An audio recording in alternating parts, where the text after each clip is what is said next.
The one thing I was afraid to do, but I did it anyway, is being a designer. You know, I come from a 100% Greek family, immigrant family. My mother was born here, but, you know, everyone else is from the old country.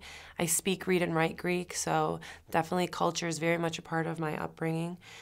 So for me to want to, you know, venture into this artistic career, it was a little bit of a shock to some family, and I think that that could have instilled some fear in me, but you know, I had a really empowering mother and, you know, a sister that liked to dress up, so I got to watch her, you know, growing up. So I was able to, you know, kind of shut out the noise and like focus on what I wanted to do and be different. You know, I was always really tall, so I always stood out anyway.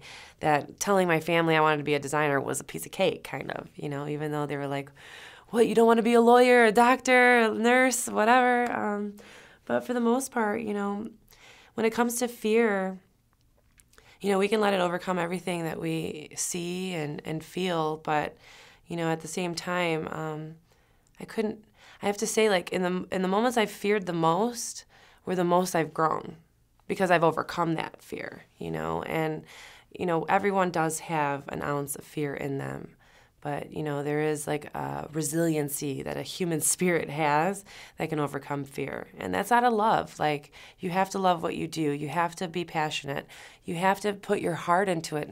And that's not just with fashion or business. That's in relationships. That's in your family. That's in, you know, the person you pass on the street.